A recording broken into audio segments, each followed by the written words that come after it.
iniwan kong ano, hindi pala nakasaksak ng maayos. Cancel na po.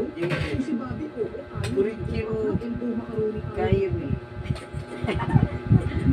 Wala naman yung siya mong bayan niya.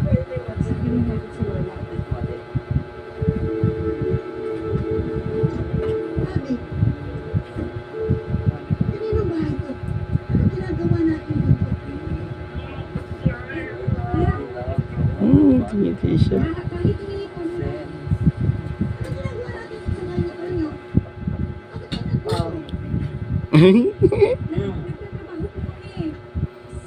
Yun po, nagbubula-bula yung baby.